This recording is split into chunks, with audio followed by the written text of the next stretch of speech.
A quick note here before we begin this episode of What Am I Rolling? This episode's one-shot, The Wishing Sigil, does contain mature content. Content warnings for this game include bullying, child endangerment and neglect, child abuse, childhood trauma, violence, gore, body horror, supernatural horror, adults abusing their power, and thoughts of suicide. This game is not appropriate for children under the age of 15. Therefore, this episode may not be suitable listening for children and vulnerable persons, and also may not be safe for work listening either. You have been warned.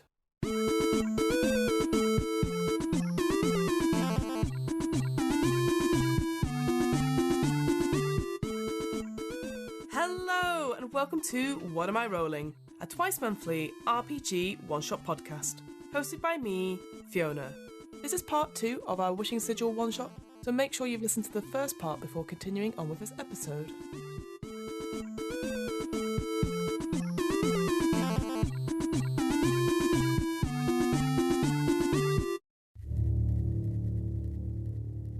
Life was good. So very, very good. The holidays were coming, and you were looking forward to spending them with your loving family. Then, the unthinkable happened, and you were torn away from them. Now, you find yourself spending the darkest time of the year in a place where no one seems to care about you. That is, until some of the other children start disappearing.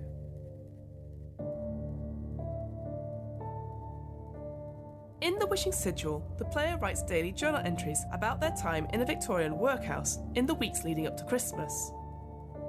Each morning, the player receives an email with a prompt for the day, a question or two, or a situation they find themselves in, and they must write down their answers to craft the story of their encounter with holiday horror. During the game, the player will be drawing sigils, symbols meant to bring about their character's innermost desires. To complete the sigil each day, they'll be answering questions which will determine the next line in the drawing. When it is complete, the answers the player gave will determine what happens next. One last thing before we begin. Naturally, there are times in this one-shot where the players, and myself, well, mostly myself because I was the player in this game, get the rules wrong or forget something plot-wise. And, just a heads up, you can probably tell from day 19 onwards, I wasn't feeling very well. I was very, very sick over Christmas when I was recording this. So try not to judge the acting, narrative, performance, I guess, in the last couple of entries I do. Because, as I said, I was very, very ill and very, very tired. But I got it finished, which is the more important thing. Whilst we always endeavour to stick to the rules wherever possible, at the end of the day, we all make mistakes. And what matters most is that everyone enjoys themselves.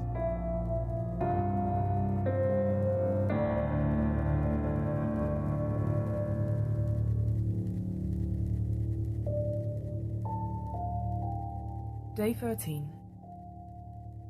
The whistle awakens you, and for a moment you forget that you had the day off.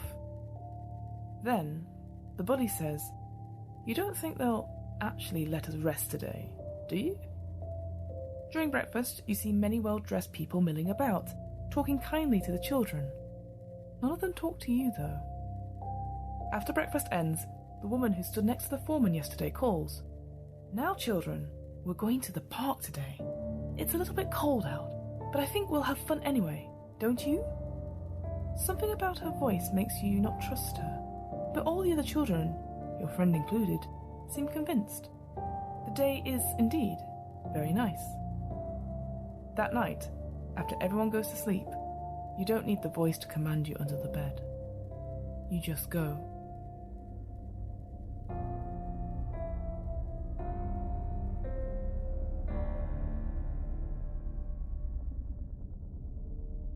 Answer the following questions. How do you interact with the bully during the day? Do you respond when they speak to you in the morning? Do they try and eat breakfast with you again? Do they even play with you during the day? Whilst we haven't always seen eye to eye and the stuff that went on before, whenever Liza does try and talk to me or try and engage with me, I do engage back, I do talk to her back. I think because she asks me that question, I don't give her a proper response. I maybe sort of shrug. I sort of say, I don't know. I think I'm as apprehensive as she is about this whole thing. Because she's trying not to act out in her normal, maybe violent ways or using her violent tendencies. She's trying to engage with me as a friend or as an ally, I guess. I feel she is quite lonely right now. I let her sit with us at breakfast again. And again, she probably doesn't talk that much or contribute much to our conversations. Maybe at times we sit in silence for long periods. But that's okay, it builds something between us. Trust? Some sort of friendship? I don't know. Of course, I don't forgive her fully for what she did to me, but I feel like I have to try and understand her and try and appreciate the circumstances of which we're in. We don't play. Like I said, it's been a long time since anything like this has happened, so when we get to the park, I think both Liza and myself are quite overwhelmed with the whole experience of being outdoors. And whilst we had all these plans, I think we just take a moment, sit on the grass and relax. Probably side by side, maybe Edwina is there too. Watch the other kids run around, playing hide and seek, maybe doing hopscotch on the gravel path. It's just taking in that scene, just taking it all in. And we appreciate having silent company and being calm for the first time in a long time. With no machines, no fires, no noise, no smells, no heat. Just sitting on the grass, looking out, and taking it all in. What activities do you do in the park? Like I said, we just take in, we don't engage in any of the sort of running about. Edwina will halfway through the day will go play tag with some of the younger kids. I don't take part in these activities, I just watch them. All the kids are here, goodness knows how many. Some as young as 6, some as old as me, maybe a little bit older, running about and enjoying this time we have. It feels so much better than the small breaks we were getting before. Maybe I watch the adults for a bit. Some are a bit standoffish, but some of them do take part in the games. It feels like home. Though you are skeptical, what do the members of the Society for the Benefit of the Orphaned Young do that wins you over? Late into the afternoon, I think it's almost time to go, and I see the lady. She calls all the children together and sort of sits us around in this huge circle. I think she says some sort of spiel about the society, and it sort of goes over everyone's heads, but she says there's a special treat for us all here today. I'm put on guard by this, and she gets out a book, and she starts reading from it, and instantly all my fears and worries about what is going on are gone, and she starts telling these incredible stories. They're a little bit like Georgie's stories. Tales of knights saving princesses from the dragons.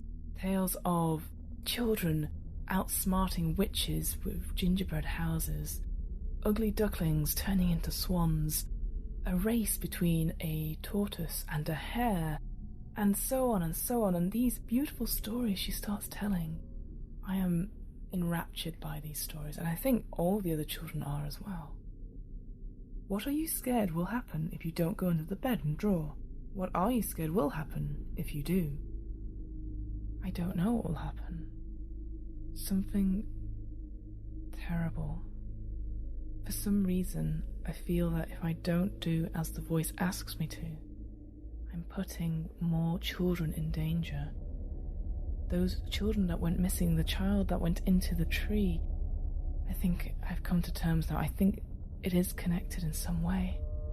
If I don't do as it asks, it might take one of my friends, it might take Edwina, it might take Liza. I don't want that. I can't put my friends at risk. But if I do go, will I go mad? Will I die? What will happen to me? What if I disappear? What if I go into a tree? What will happen to my family? What will happen to Georgie? Read through your answers and think on them. Then, link the dots on the next sigil. What are your desires? Choose one. I've already got a triangle drawn. The choice I have is blood or chaos. I've had this choice before and I know I chose chaos. I don't want any more bloodshed. I don't want anyone else to die. I don't want to choose chaos. Please. I'm going to choose chaos. It is the lesser of the two. I don't want anyone else to die. I don't want any more bloodshed. You chose chaos. How fun. The voice chirps. I'm glad I chose it. You'll find the world is all chaos soon enough. That night, you dream of dried up rivers, forests full of fire, earthquakes and storms. You wake up the next morning feeling at peace. Everything is going as planned. Day 14. You look instinctively around the room and see that the bully's bed is empty. The sheets are in disarray and there's a pool of blood on the sheets. You and the other children rush over. The blood is still wet but cooled, and there are clumps of fur that look like they've been torn out of a large animal. The bully clearly put up a fight. You move through work in a haze, but the day is uneventful. It isn't until near the end of the workday that you notice the other adults there are the overseers. No members of the Society for the Benefit of Orphan Youth seem to still be there after your lovely time at the park yesterday.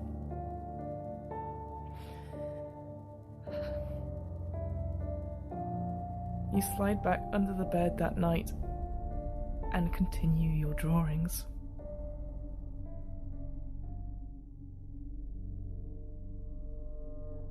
Answer the following questions. How do you feel about the bully's disappearance? Oh God. I'm genuinely I'm upset. I didn't want this. I wanted no more bloodshed. Why did it take her? Didn't need to take her. Didn't need to take anyone else. God.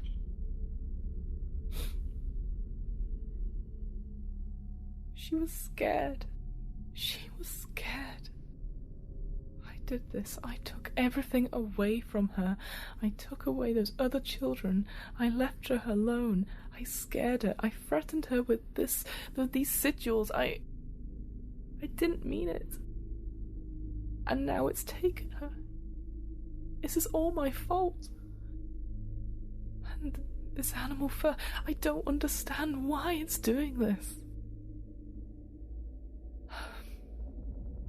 Please. Bring her back.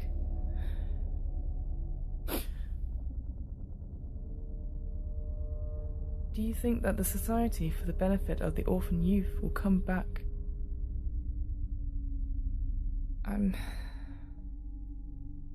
I didn't notice they weren't here to the end of the day. I've been thinking, I was thinking about Liza, and I don't care. I don't care anymore. I mean, I care a little bit because I think they've changed their name from Young to Youth. But I think that's a typo, so I don't think that's part of the story. We'll just pretend that it's the same organisation, and I'm not paranoid at all.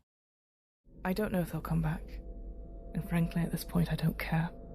I let my guard down. I thought everything was okay, and I had stories, and I had the park, I had everything I wanted, and now it's all gone to shit.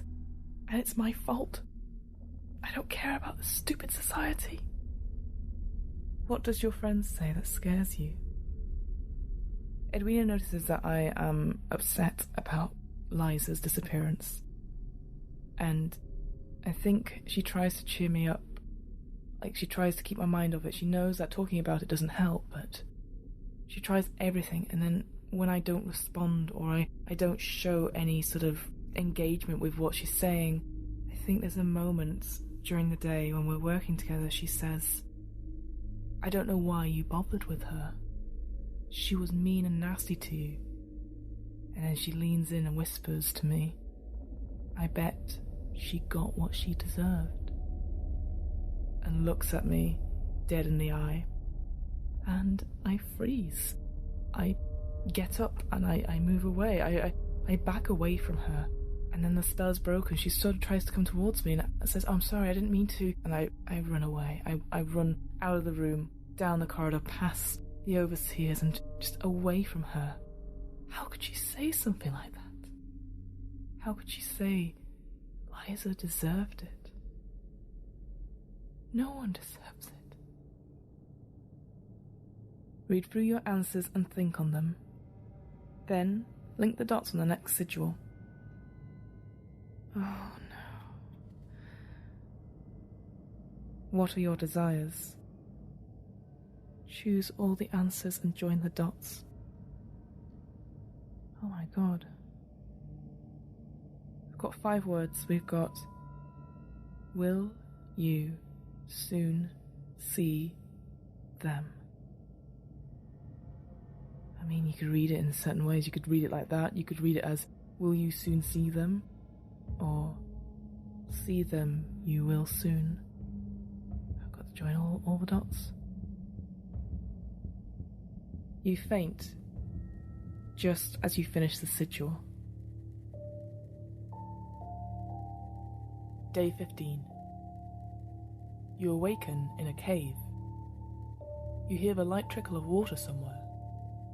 The crackle of a small fire warms the room. You see the silhouette of a horned beast against the light. Such a vile, repulsive choice. Did you know a little child wished you dead with all their heart? You struggle to move your arms, but find that they're tied behind your back. The ropes hurt. You'll go nowhere. It snarls in a syrupy hiss. The feast is not yet prepared. I need more food for my friends. It gestures a clawed hand around the cave and you see 7 other children there, all bound. You try to scream, but nothing comes out. The beast agilely lumbers towards you, its face inches from yours. In its dark pupils, you see the bully's face reflected. It hisses. The hiss sounds like the morning whistle. You sit roughly upright in bed, the morning whistle still sounding in the room. You are drenched in sweat and panting, but you're in the sleeping room. Your friend comes over to comfort you. Work is harder that day. The machines are moving faster again, and, used to the slower pace from the previous days, you make some mistakes. This causes you trouble, of course. Whilst you work, your friend asks twice about your nightmare, but you cannot tell them. So they drop it. That night, you climb under the bed.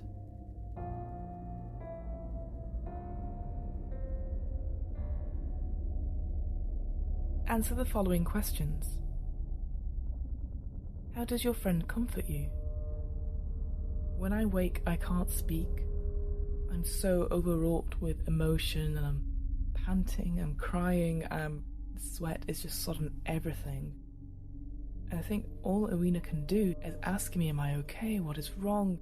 And I can't speak. It's so, my chest is so tight, my heart is so full. She just hugs me. She hugs me hard and tight. And she grabs my hand and puts it on her chest and tells me to follow her breathing. And we'll sort of get in sync, in time with each other. Breathing in, hold, breathing out. Breathing in, hold, and breathing out. She helps me become calm again. She glances round and finds the one half of the locket.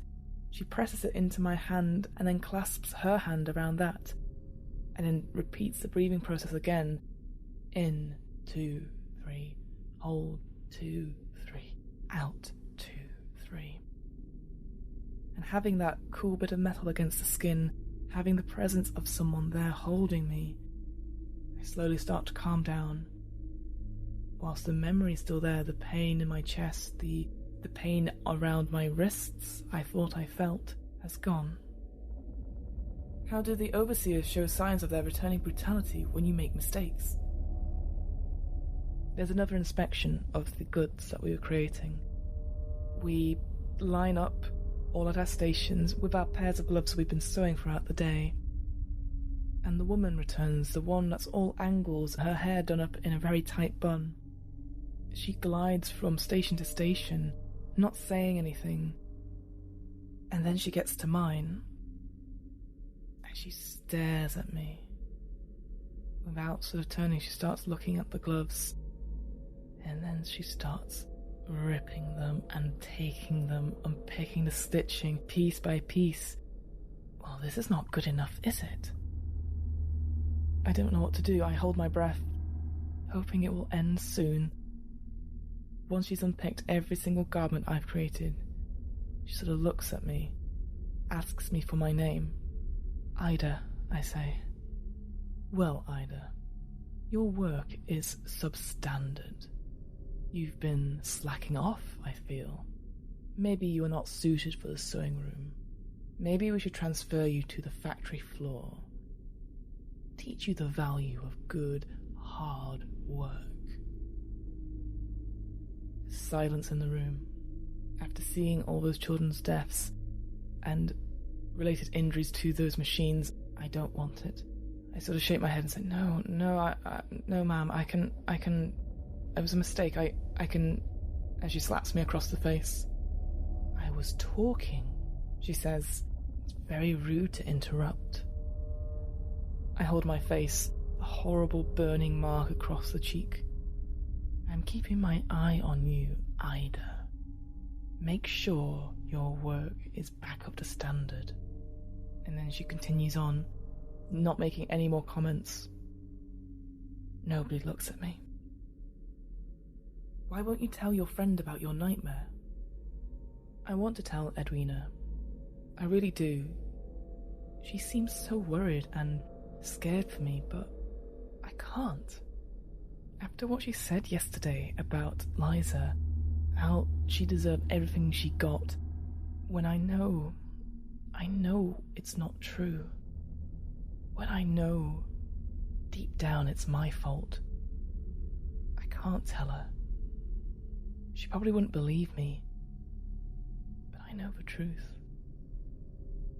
And maybe if I told her, something bad will happen to her. And I can't allow that to happen. Read through your answers and think on them. Then, link the dots on the next sigil. What are your desires? Choose either one. Pain or peace. No more pain. I'm going to keep fighting this. I can't allow any more pain or any more bloodshed. All I want is peace. So I choose it. I choose peace. Oh, how I hate that word. The voice growls. It's too late for peace now. You can't go back on our agreement. There's only one way out. You dream of ash falling from the sky, coating everything. The buildings, the trees. You can barely breathe. Day 16. At breakfast the next morning, there are fewer children than usual, and the room is abuzz with children talking about the scene in one of the sleeping rooms. 2 children went missing, and one child's body was found, looking like it had been attacked by a feral animal. Both the child's hands were mangled, as though they tried with all their might to fight back, and failed. The overseers are letting no one near the room, though, and you're all sent to the factory quickly. Work that day is back to the way it was before the Society for the Benefit of Orphan Youth pretended to care about you. The overseers whip anyone who talks about the events from the previous night. And you see one boy, who won't stop, have his jaw broken to shut him up. Your friend spends most of the day crying quietly next to you.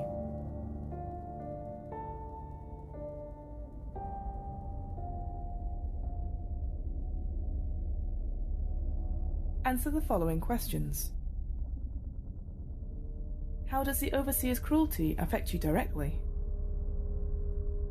It's a question of being in the wrong place at the wrong time. As we're lining up to be sorted into stations and to get started on today's work, there's a couple of children behind me talking in probably graphic detail about the child's mangled hands. It's quite intense and not very nice. And they're talking about it and saying, oh, what could have done it? What could have done it? And they are speaking quite loudly. I turn around and I hush them, saying, please be quiet. And as a result, I get caught in a sort of almost crossfire as one of the overseers picks out the whole group. And I just so happen to be with them. And they're brought out of line, myself included, and whipped hard. There's no point in arguing about what I was doing. For the overseers, it's all or nothing punishment. So with trying to stop people talking about it, I also get horrible welts on the back of my legs. So sitting down for the day to sew garments and sew gloves isn't a pleasant experience. What, if anything, do you do to cheer your friend up? I try to engage Edwina in conversations about our families again. I name all of my siblings to her, I talk about them, I talk about the hymns we sang, I talk about anything and everything about my life before this place to try and gauge some sort of reaction or some sort of familiarity. Because that's what she did with me. She tried to talk to me about how similar we were, and I try so hard. She engages with it a little bit, answers some questions, and for a moment it does seem like she's gonna get out of this sort of fugue state, and then she goes back to crying softly. I'm sort of at my wit's end. I don't know how to make things better. What is the worst rumour you hear about the events of the previous night? And why do you believe it absolutely? The worst rumour that I hear throughout the day isn't about how the two children ran away or go into the pit or are outside or something like that. It's nothing like that. It's much worse. It's about the hands. They talk about how the hands, or what was left of them, looked like, in a way, cloven hooves. And that chills me to the very core. It's a throwaway comment. It's nothing. It's just one child describing it to a group of others in graphic detail, and that sort of phrase, looks like cloven hooves, it sticks out to me, and I'm almost sick to my stomach about it. Read through your answers and think on them. Then, link the dots on the next sigil. Oh no, it's another one. What are your desires? Choose all the answers and join the dots. And into the 3-point star we've got going, the only two options I have are wash the blood, wash the blood. Oh no. As you finish tracing out the symbol, you feel a sticky, warm substance on your fingers. You try wiping it against your shirt, but it won't come off. It smells metallic. It's blood, you realize. Remember that this is all on your hands. The voice breathes heavily before you feel yourself falling unconscious. Day 17. The whistle seems louder the next morning, and the food for breakfast is colder than usual. Work in the factory is just as brutal, and all day, children whisper to each other about plans to escape.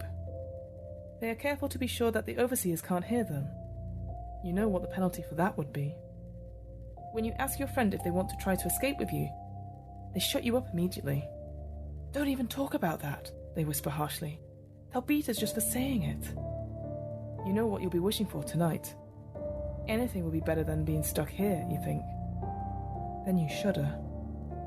You know how the voice might twist a wish like this one, and you do your best to push that thought from your mind. The wind blows harshly outside as you crawl under the bed that night.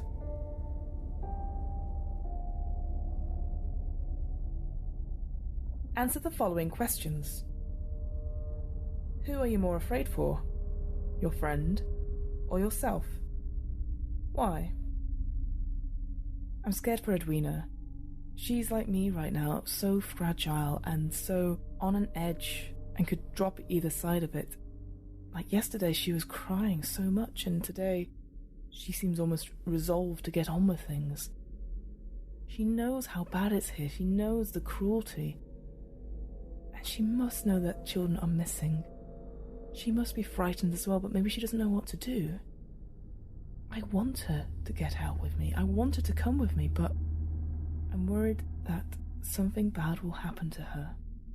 Like it happened to all these other children. Because she didn't do something I needed her to do or something I wanted her to do. She can't just stay here, though. This place will eat her alive, just like it's eaten all these other children alive. I think something bad will happen to her. I need her to get out. How much do you think about the bully? Have they even crossed your mind before this question? I do think of Liza. I catch myself thinking about the dream I had, about her face being reflected in these eyes. Don't know where she is. I hope, I pray she isn't in that cave with the other children. I hope that she just... I don't know, I beat myself up about it at every minute, at every opportunity I think about it. This overriding wave of guilt. Just feel it crashing over and over and over. I worry that I might turn a corner, look out at the tree, and she'll be stood there.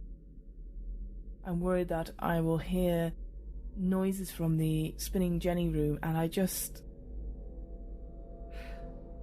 Oh God, please let her be okay. How could things be even worse tomorrow? Well, Edwina disappearing, Liza's body being found, dead with no hands, more children dying. The possibilities are endless, really, but maybe the worst of all, someone finding out that it was me. All of this is my fault. Don't think I could bear it. Read through your answers and think on them. Then, link the dots on the next sigil. What are your desires? Choose either one. Friendship or a way out. And then after that choice, choose either one. Knowledge or violence. I have to get out of here. I've got to choose between Edwina and my own escape. I'm not brave enough. I'm sorry, I'm not brave enough. I choose a way out. What a choice. Knowledge or violence. No more bloodshed, no more. Fine, you want me? I'll take it. I'll take knowledge. You chose knowledge. Curiouser and curiouser. The voice mocks. I've been around as long as fear itself. Now you know a little about me. You dream of children being sent to war. They run and fight with the strength of their hope. But hope is not enough. Day 18.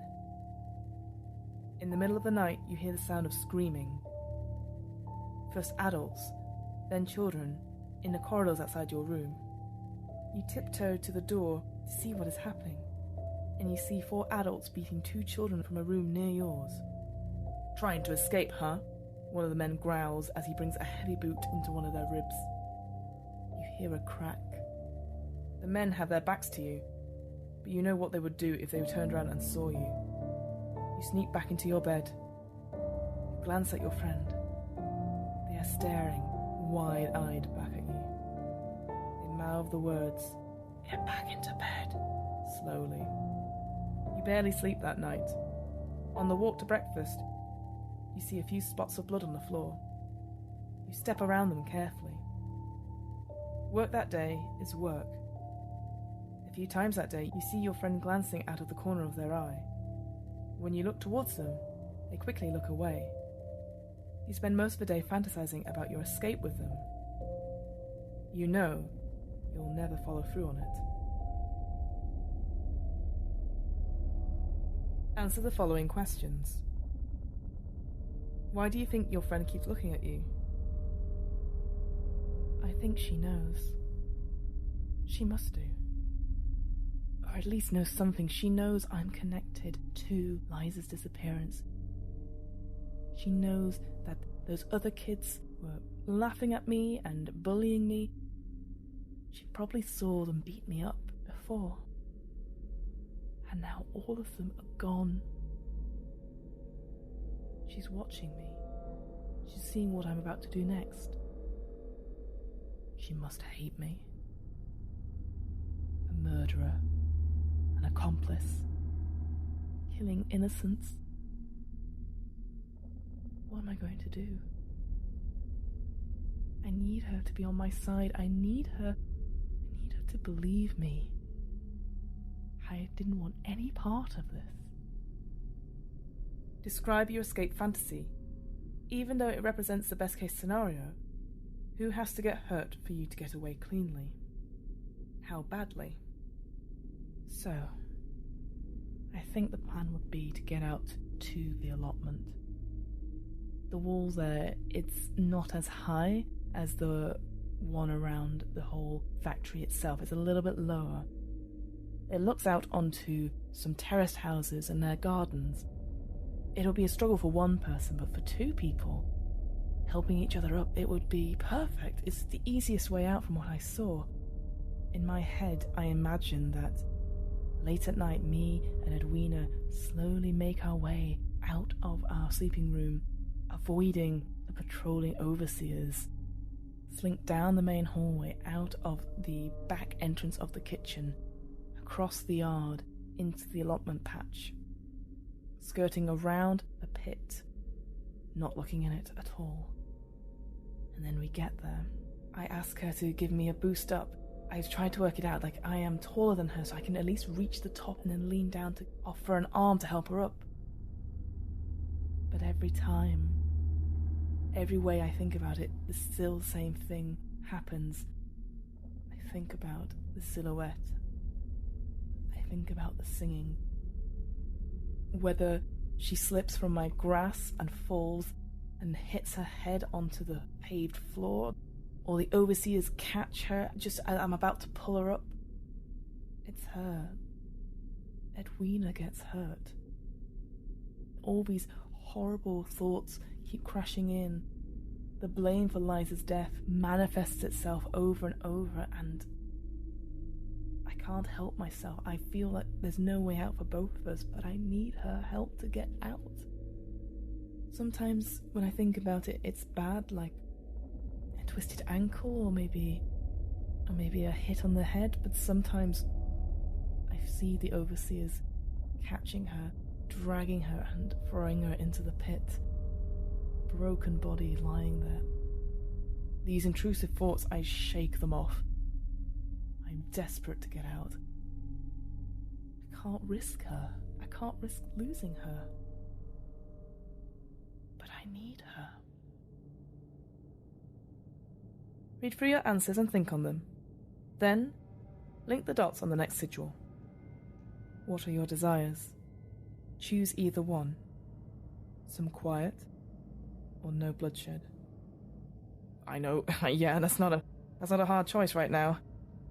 I'm choosing no bloodshed. Enough people have died. And then, choose either one. Flesh or bone. I don't know which one I'd choose. Both do not sound great.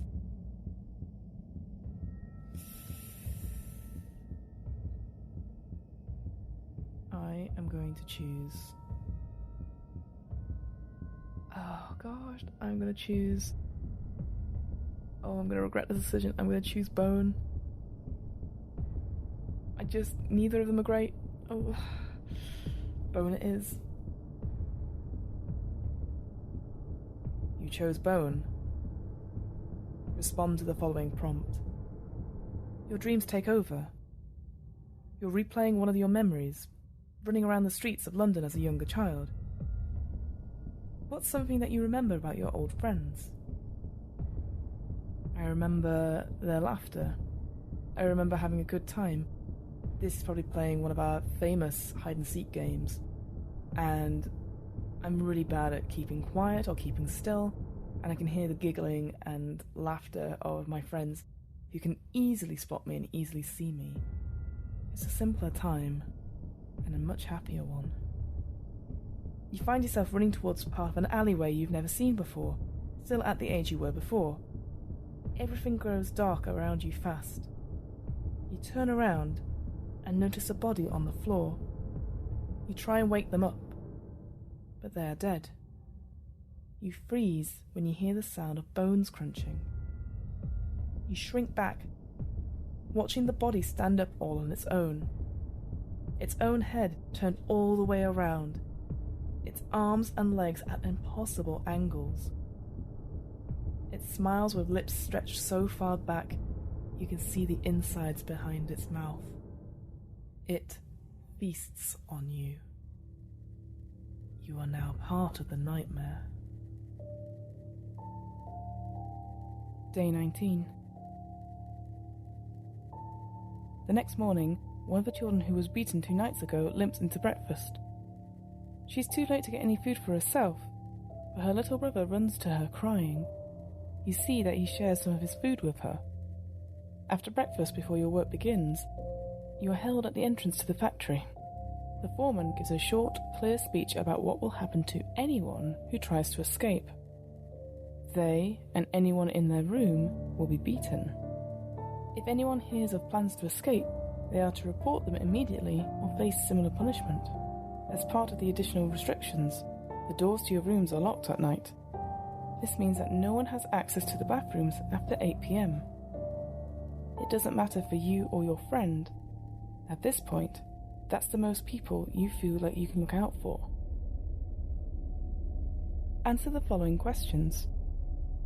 Who in your room is upset about the lockdown? How do they respond? Everyone's upset. It's hard enough not having enough food, not even having access to have privacy just to go to the bathroom. They give us a bucket for those who can't hold it in until the doors are unlocked the next day. Most of the kids just cry. A young girl is just rocking back and forth, crying her eyes out. A couple of the older kids are comforting the younger ones, but everyone here is miserable. Edwina struggles, but she doesn't respond. She's more restrained. After her crying a few days ago, I don't think she's got any emotion left. I think she's completely drained. I'm upset. I want to get out. They can't treat us like this. I think out of everyone, I'm the one that responds the most. I beat my fists on the door. I scream. I cry. At one point, in a fit of madness, I throw the bucket filled with shit and urine just at the door. It smashes and the whole thing is just emptied. I get some really dirty looks. I don't care. They can't treat us like wild animals. And now... Oh God, is this what it's like? Is this what Liza felt like? Powerless? Helpless? I just sit on my bed after that, angry. The smell of shit everywhere. Your escape fantasy has turned even darker. Who's getting hurt now? What do you dream of sacrificing to get away? It's still the same fantasy. We creep out, maybe this time through the window. We tie our bedsheets together, we climb down that way. But it's not Edwina who's with me. It's Georgie. And the same thing that happens. She tries to lift me up and then gets captured by the overseers. Hear her scream.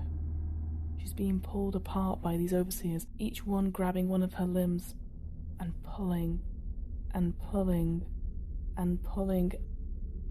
She doesn't stop screaming when they rip her body apart. I know it's irrational. She's not here, but the thought that she could be hurt through some means of my escape, I can't let that happen. I find myself thinking about doing deals, compromises, thoughts. Take anything. And then it gets darker. I start offering other people's lives up. An overseer. You don't need me, take them instead. The girl from breakfast. Her brother. I do come back to myself though. I can't sacrifice these things. I'll never get out of here. Read through your answers and think on them. Then, link the dots on the next sigil. What are your desires? So, it's a line that goes all the way down. It's already connected to a dot that says, a way out. You can only choose either no missing children or no punishments. I'm angry, but I don't care about punishments as long as no more children go missing. That's all I care about right now. Why so desperate, little lamb? The voice sings, its voice like shattering glass. Day 20. You've settled into a new routine. Each day, you have a few near misses with injuries because of how carefully you're looking out for your friend and how tired you are from drawing late into the night. Still, you can survive this, and no one's been taken in a few nights. Perhaps the bully was the last one to be taken. Maybe it's all over. You know it isn't, but you can wish. When everyone has fallen asleep that night, just when you're about to crawl under the bed to draw, you hear your friend climb out of their bed and walk over to you. "Are you awake?" they whisper. You nod. "I need to talk to you." Answer the following questions. Why don't you believe the voice has taken everyone it will take? The voice is planning something. I don't know what, but it needs children. It needs sacrifices to make things work. It's gone back on its word before. It thinks I'm pathetic, and yet it loves me. Maybe it will be satisfied, but something's not right. I think it's waiting. It's waiting for something. What were you scared your friend was going to do when they got out of bed? For what feels like the longest second, when Edwina sits up in bed and walks towards my cot, and then she stands just over me. I thought, this is it. She could kill me. I can't see if she's got a pillow with her or not, but she might try and smother me in my sleep. Maybe she's picked up a tool from the workshop and is going to try and slash my throat. She knows, she knows, she knows.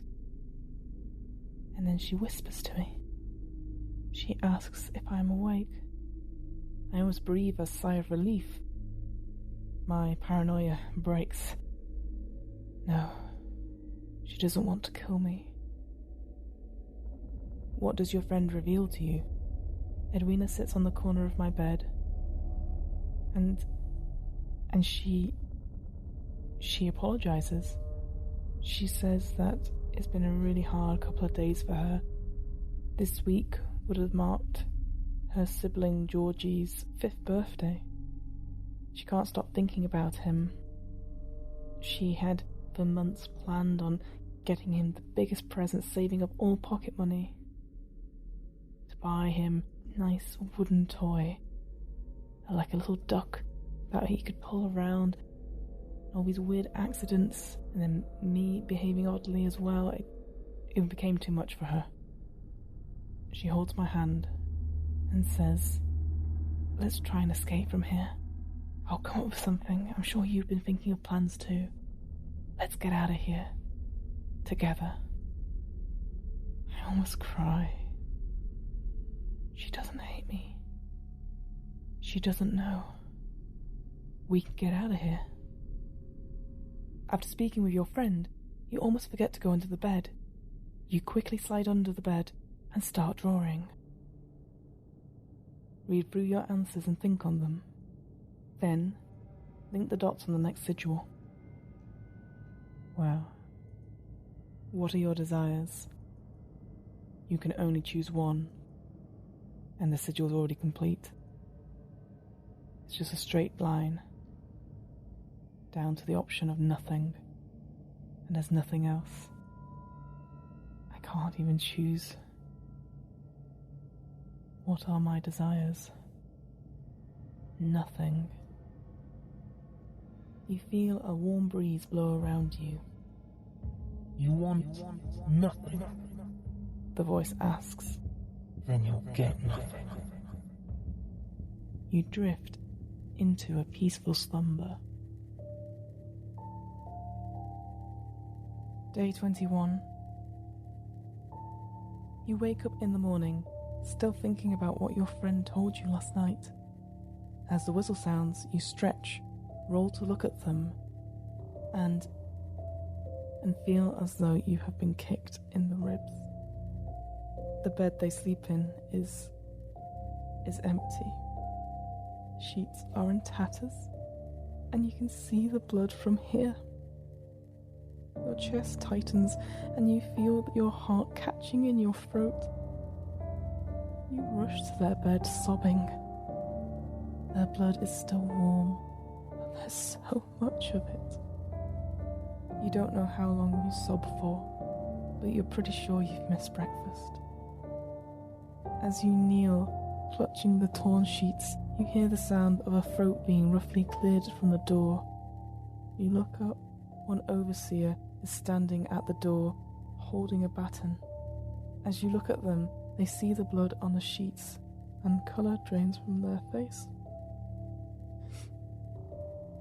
"Get out of here, kid," they say quietly. "It's not Christ's blood, you don't need to be here with this." They stand to the side of the doorway, and you shuffle past them. The day is a haze. You spend the day completely aware of the seat next to you. It doesn't matter that the word of the attack is spreading, and that the other children are afraid. They should be. You think one of them should just throw you into the machine. You nearly do it yourself a few times, but you don't. As you go back into the sleeping quarters that night, you cannot help but look at the bed where your friend used to sleep. The sheets have been changed. You don't even wait for the other children to go to bed before crawling under yours. Answer the following questions. Why don't you throw yourself into one of the machines? I feel numb. I've been dreading this moment ever since Liza was taken. And now it's got Edwina too. She was my only friend here. And now she's gone. I'm at a loss. There's a moment where I pause and I look. I see the wheels, I see the levers, see the arms going up and down, creating the thread. And there's the moment where I'm tempted. There's nothing left for me here. I'm all alone.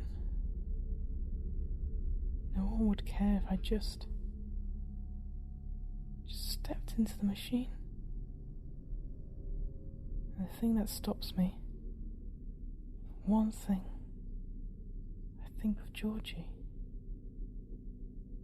The noise ebbs away and it becomes nothing. I think I see her. She's standing down the corridor, staring at me. And I blink and she's gone. I can't end this here. I need to get out. I need to get back to Georgie. My story cannot and will not end here. One of the other children says something they don't mean to hurt you that cuts you to your core. What is it, and why does it hurt so much? I spend the rest of the day in the sewing room being incredibly quiet. I don't speak to anyone, just sewing more and more gloves. And because I'm so lost in my own thoughts and not thinking about work, another child next to me, a girl with long, thin plaits, she puts her hand on my shoulder. You look like someone's just died. I stare at her. Why would she say something like that? I back away from her. Oh, no, just a joke, And I turn and run out of the room, tears streaming down my face. Because it's true. Because I did kill someone.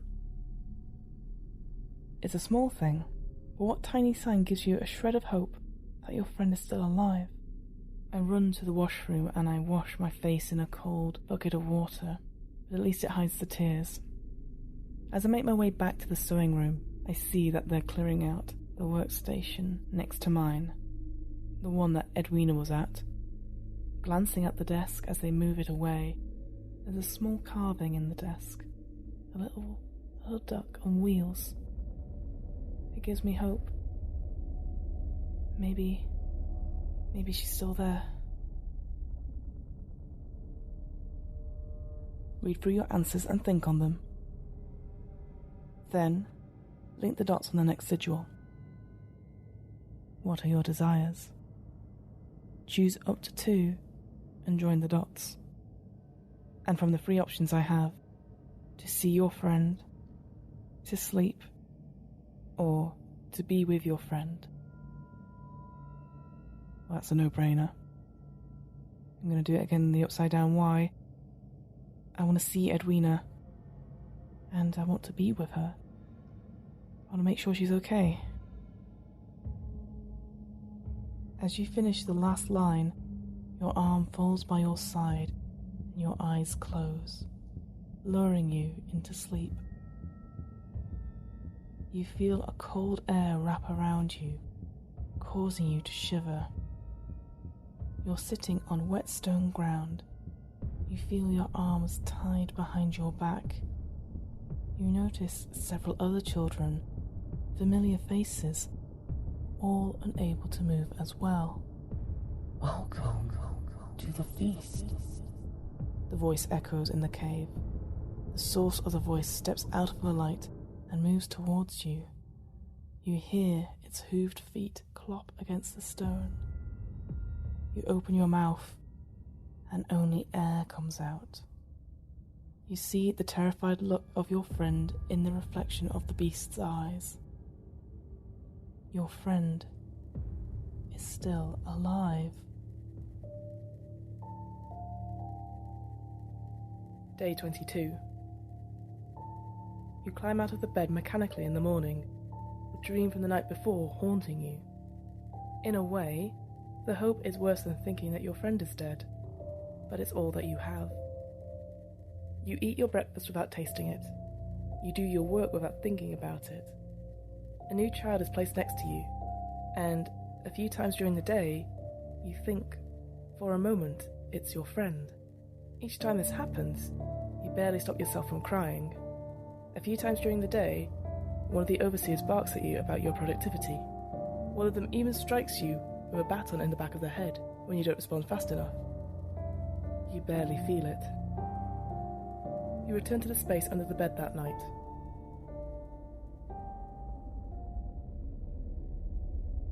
Answer the following questions. Why won't the voice just kill you? Why won't the voice just kill you? Why won't the voice just kill you? I don't know. It's waiting for something. It needs me for something. It needs me to complete the sigils. I don't know how long that will be. It's only a matter of time. I can't live like this. I'm sorry. I'm so sorry, Edwina. I'm sorry. Read through your answers and think on them. Then, link the dots on the next sigil. What are your desires? Choose all the answers and join the dots. I think we all know what this means. In each option I have, they all say the same thing. They say, take me. You draw the same sigil until your arm can barely move. Then you switch to your other hand. After nearly an hour of drawing with your non-dominant hand, the voice snarls in your head. Little child, you want me to take you. You want me to make the pain go away forever. You start to sob, unable to answer. I feel pain. Before the sentence even ends in your head, you feel two furred palms grab you, one at your throat and one gripping your neck. You instinctively try to scream as you're torn from under the bed. The voice holds you in the air as you try to breathe, but can't. It takes a paw off your mouth. You don't try to scream. You recognize it from your dreams. It stands almost 7 feet tall. Its grey fur matted with blood, soot, and mud. Its horns and teeth and angular jaw wide open are even more terrifying when they're really in front of you. Its long, forked tongue slithers out between its sharp, crooked teeth. As your vision becomes blurry from a lack of air, the voice's tongue runs across your face. The world goes black. Day 23. You awaken, side of your face cold. You must have drooled on your pillow. No, it's hard. A stone? But it's wet. A small puddle of water. The breath catches in your throat as you try to inhale, and it feels like something in your throat is almost broken. You blink a few times and realize that your head is resting in water. You try to sit up, then struggle. Your hands are tied behind your back, but you feel like you can slip out of them if you tried hard enough. Your feet are tied together. As your eyes focus, you see a group of children near you, all asleep. It's too dark to see clearly, but your friend? They seem to be on the other side of the cave. You drag yourself across the floor, and as you get closer, you see it's true. They're here. Breathing. Alive. You start to sob, large, heaving sobs as you scrape yourself along the floor to get to them. You notice that no sound comes out as you cry. A few children wake up, look at you, then roll over and go back to sleep. As you touch your friend, they wake up and look at you. They start crying too. Their forehead rests against yours, and you cry silently for a few minutes. Though you have both lost your voices, your friend manages to give to you the lay of the land, by mouthing words and motioning around the cave. Soon, the voice will come back. It sleeps here. No one has escaped successfully, though a few have tried. The last child who did had their arms ripped off, and the voice ate them in front of everyone in the cave. The bully is here.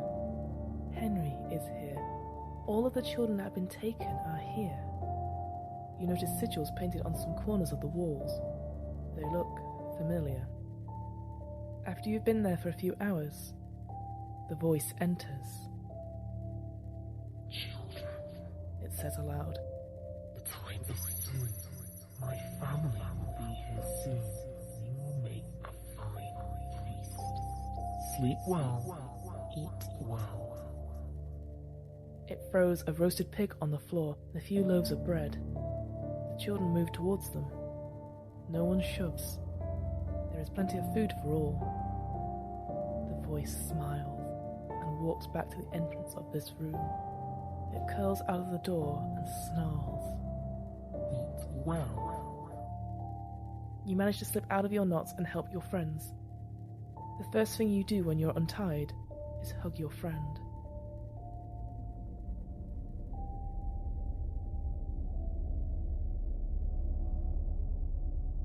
Answer the following questions. How does your friend communicate with you whilst voiceless and with their hands tied behind their back? Edwina does a number of things to try and communicate across what she means, but it's difficult. It's mostly through nodding and shaking of her head. The more frantic it is, the more important. She communicates that the voice is coming soon by, well, doing an almost uncanny impression of it, trying to grin ear to ear. I get that almost immediately. She nods to the other children that are there and points out Liza, Henry, all the other children. There is still some hope. They've not been killed straight off. And then she nods to sort of the remains of, well, the last child that tried to escape. The blood still sort of slick on the floor. I don't need her to go into too many details about that. It's gruesome enough as it is. Even there's no sound that comes out of her throat, I can feel her hot breath on my face. It's almost reassuring in a way that we're both here together now. And when I finally untie Edwina, I just hug her for as long as I can. I try to say sorry, I try to apologise and say it's all my fault, but no words come out. I think she understands, though. She doesn't let go. How do you interact with the bully, if at all? After I untie Edwina, I go and untie Liza. She's been here for a few more days than Edwina has. I think she's still in shock. I try and shake her, but she doesn't respond as well. I also hug her, check her over to see if she's hurt at all. She takes a little while to come round, but eventually she does. There's like a quick smile, then goes back to sitting on the ground. At least she's okay. What do you notice in the cave that might be helpful later? There actually isn't much in the cave. We now had little bits of rope that tied our feet and hands together. There are only small pieces and they're frayed quite badly now. The only thing, really, is the fire. There's at least some smouldering embers. If we can build it up, perhaps we can fight it off, maybe set the fur on fire. Or at least throw it into its big, luminous eyes, blinding it for a bit.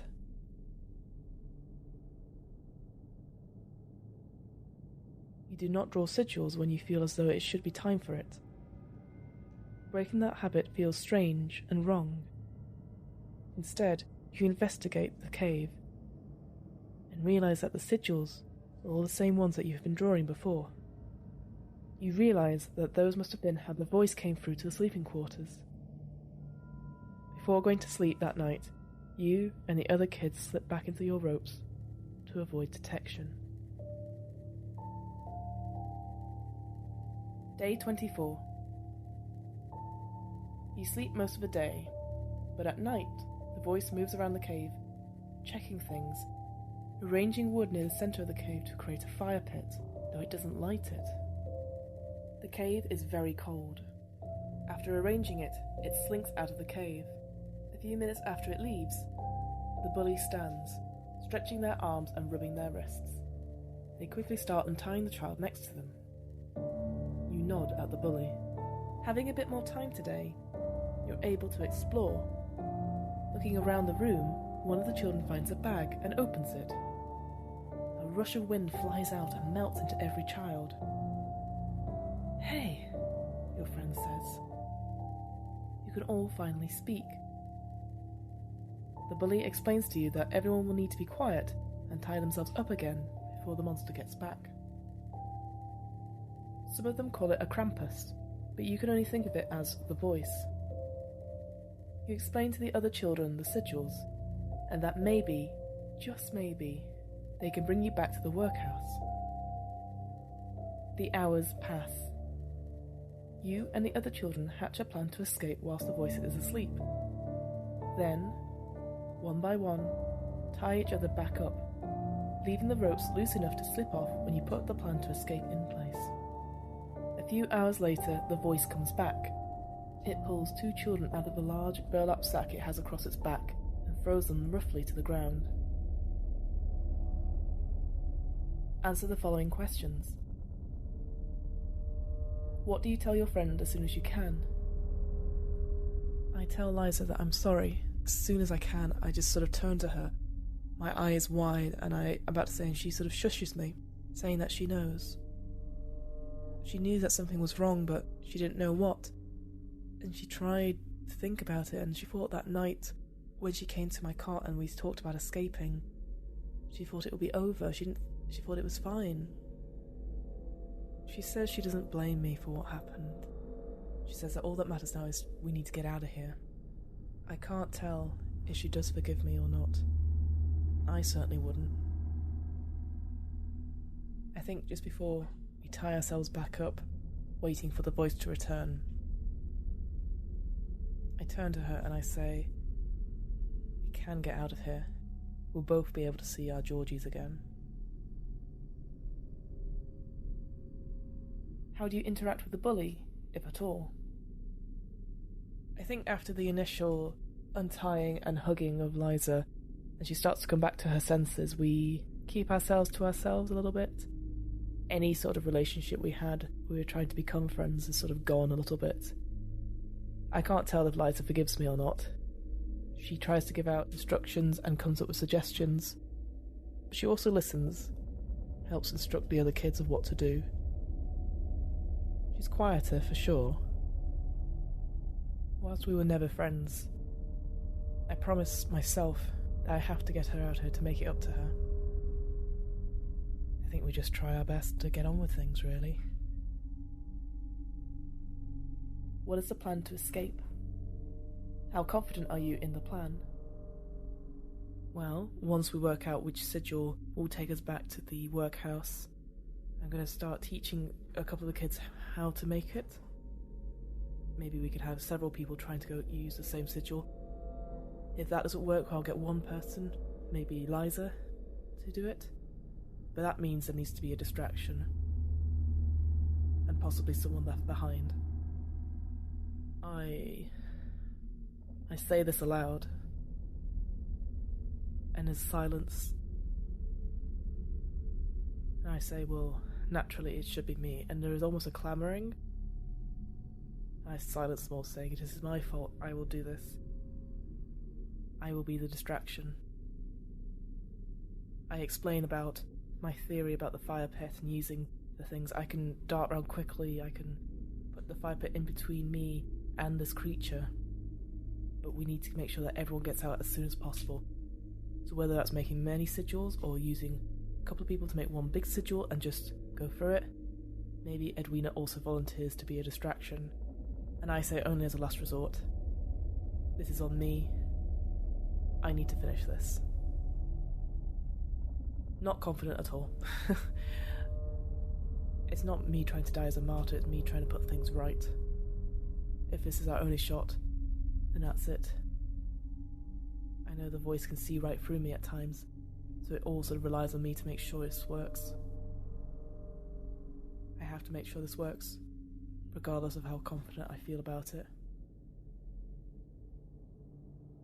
Read through your answers and think on them.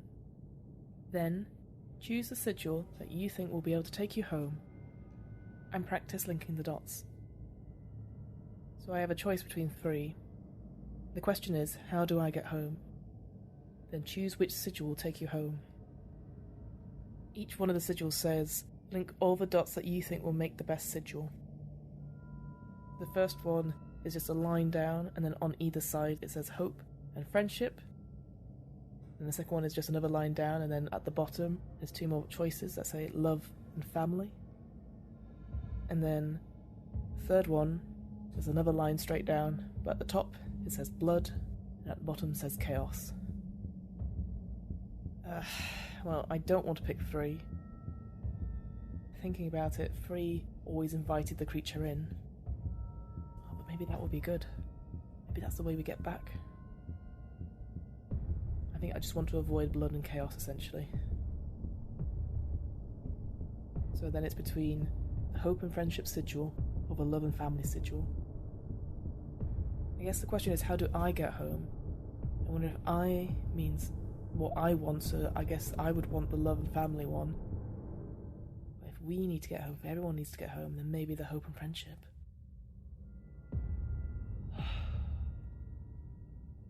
Hope and friendship, love and family, chaos and blood. I am going to choose... I'm going to choose the first one. I'm going to go hope and friendship. Link all the dots you think will make the best sigil. Well, hope and friendship. You've been drawing the sigil for hours. Nothing happens. But you're only practicing the sigil. It must be that you're only practicing the sigil.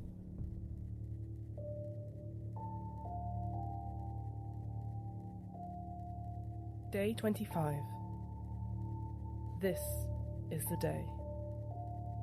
You wake up with the voice still asleep, and soon one of the other children gives the sign. Choose the sigil that you think will be able to take you back and link the dots. Draw other sigils that you've created since the beginning of this game around this one to make a web of sigils. This will be your portal home. How do I get home? And we've got the 3 choices. We've got the hope and friendship choice, which is the one we've been practicing. We've got the love and family, and we've got chaos and blood. Well, we practiced hope and friendship. Let's do this. I draw the hope and friendship sigil. You chose hope and friendship. When the portal opens in front of you, who is badly injured trying to fend off the voice? I take a deep breath, and I look to the others, and I start drawing the symbol. First time it doesn't happen, second time it doesn't happen, but third, it starts.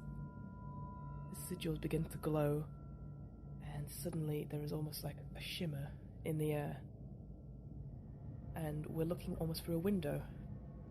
It's of pure grey, can't see through it, but it's just different to the stone. There is a roar as the voice stands up to its full 7-8 feet height. How dare you escape? You cannot get out. Its horrible, furry arms reach out to grab the nearest child. And it's Liza. Liza just comes from nowhere and tackles the beast back. This sudden force of anger and hatred just barrels through the voice, pushing it back. It stumbles and falls. One by one, I'm ushering the children to go through, and as they do, there's the sound of a... as the children start rushing through. I'm making sure every child gets the chance to go through. I make sure Edwina goes through, and then I turn back and hold out my hand for Liza.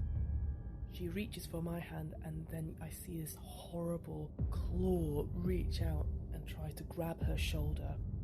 There's a horrible scream as Liza is pulled forward, but the claws still grab her shoulder and pull back. There is a horrible tearing sound as material and flesh start to come away. I pull, and Liza's with me. This horrible claw mark from her left shoulder all the way down her back. Blood starting to seep through her shirt. I pull her through and put her into the portal. And then I turn and face the voice. How is the voice killed before you all go through the portal? The voice slowly stands. Its grin horribly stretched across its face. No,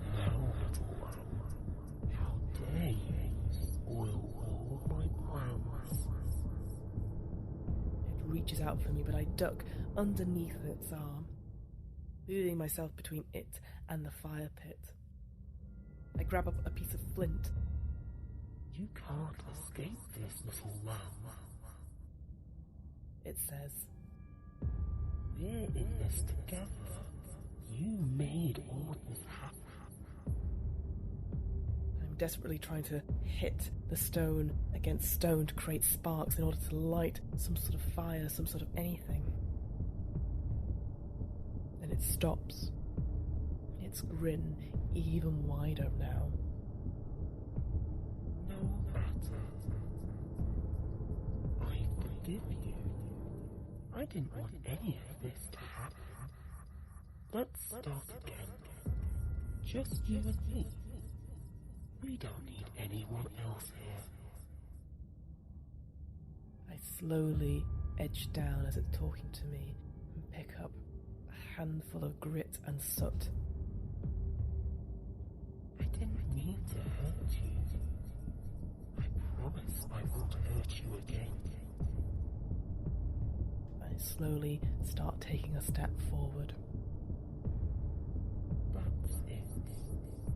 Oh, you are such a good little one. Its eyes staring into me, staring into my soul. Come here. I'm literally feet from it, its face boring into my own. Just let me love you. And with that, I throw the grit and the sand and the soot into its face. It howls back, reeling from the pain.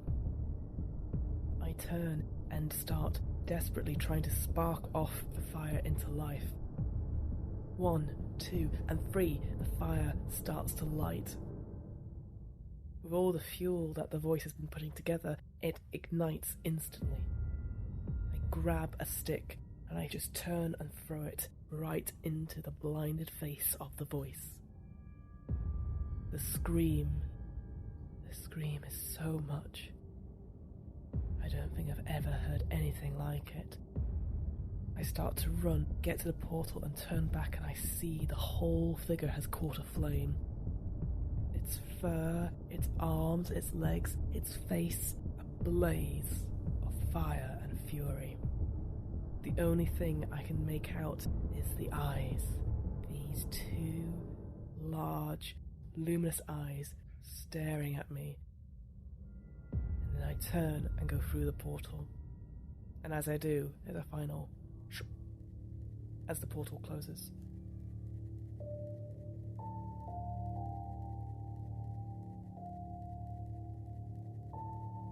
When you go through the portal, you find yourself outside the factory.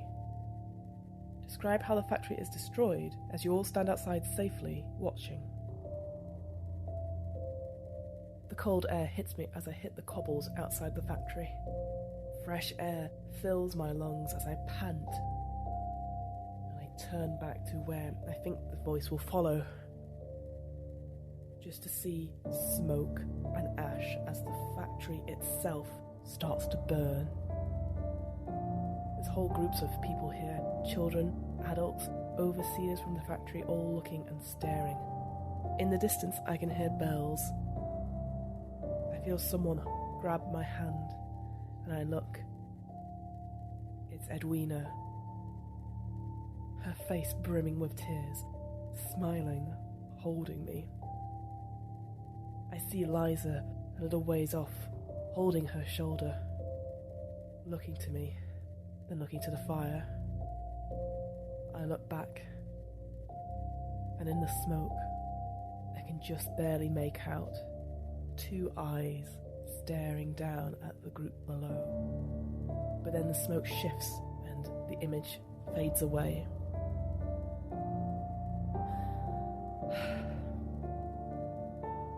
It's over.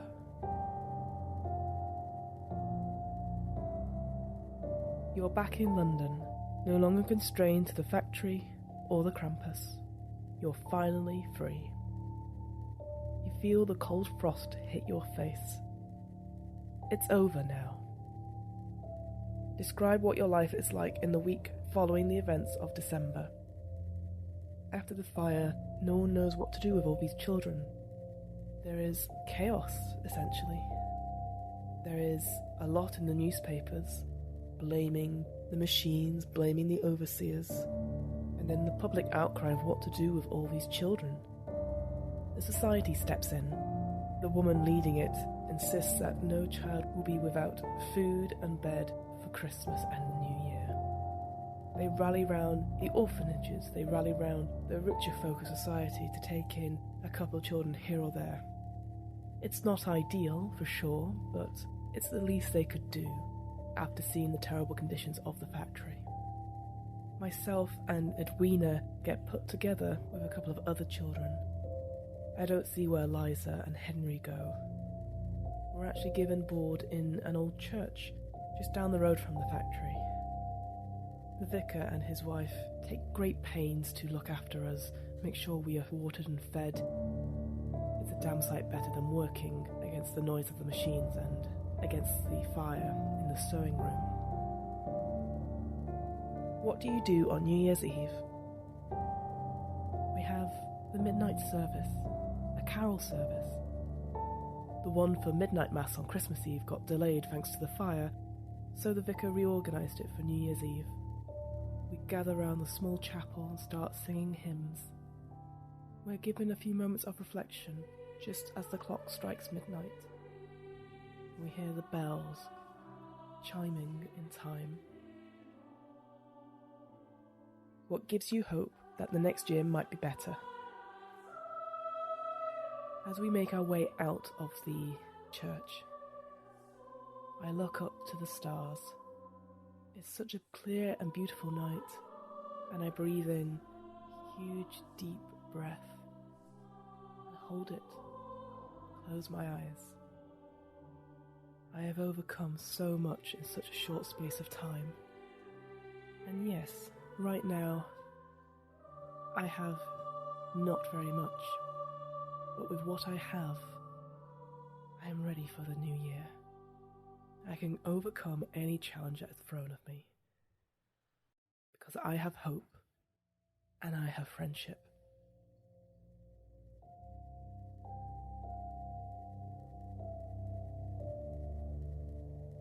Holy shit, I just read the other two endings if I chose the other two sigils. Wow. I am so glad I chose what I did. I'm incredibly grateful that I am as nice a person that I am. The What Am I Rolling podcast was created, recorded, and edited by me, Fiona Howat. This episode's player was Fiona Howat. This episode's RPG was The Wishing Sigil, an advent calendar-style journaling horror game written by Banana-chan and Doug Lewandowski. You can find out more information about The Wishing Sigil on their Kickstarter. The theme music was 8-Bit March by Twin Musicon or twinmusicon.org, licensed under a Creative Commons 4.0 license. If you want to find out more about the podcast, check out the website. That's www.wairpodcast.com. Fancy getting in touch? Email the podcast at whatamirollingpodcast@gmail.com. Finally, follow the podcast on Twitter and Instagram at WAIR_podcast for latest news on upcoming episodes. And remember, adventurers need not apply.